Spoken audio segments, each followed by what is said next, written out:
निश्चितपणे सुधाकर सोनवणेजींनी आपलं म्हणणं या ठिकाणी मांडलेलं आहे.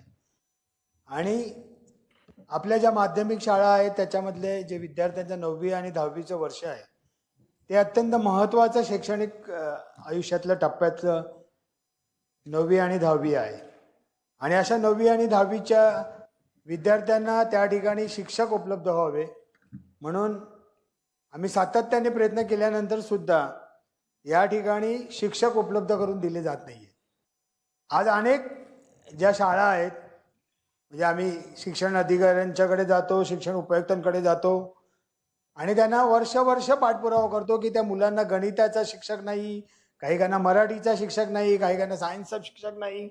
आणि अशा महत्त्वाच्या 10वीच्या गुणवंत विद्यार्थ्यांच्या अनुषंगाने शिक्षक उपलब्ध न झाल्यामुळे त्यांचा शैक्षणिक याच्यावरती परिणाम होत असतो.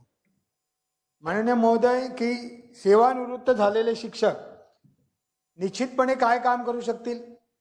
त्यांना सेवानिवृत्तीच्या अनुषंगाने जे काही मानधन मिळत असतं किंवा त्यांना पेन्शन मिळत असतं तर ते किती त्या ठिकाणी ह्या विद्यार्थ्यांच्या शिक्षणाच्यासाठी उपयोगी पडणार आहेत.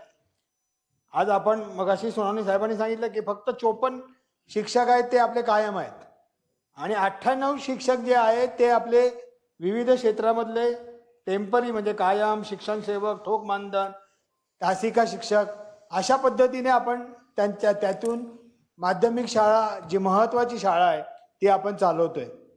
आणि आज त्या ठिकाणी पदनिर्मिती 20 जणांची जर मंजूर असेल तर तीही सुद्धा आपण भरू शकलो नाही.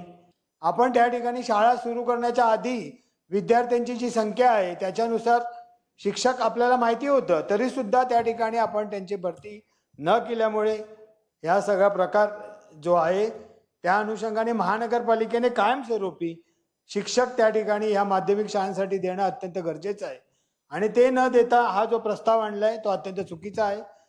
ते सोनवणे साहेबांनी जसं त्या ठिकाणी सांगितलं की त्याचं उत्तर आम्हाला मिळावं आणि उत्तर मिळाल्यावरती आम्हाला पुन्हा बोलण्याची संधी मिळावी. लेटेस्ट अपडेट्स और ताजा तरीन खबरों के लिए टीवी1 इंडिया लाइव को सब्सक्राइब कीजिए और नोटिफिकेशन पाने के लिए बेल आइकॉन को दबाना मत भूलिए.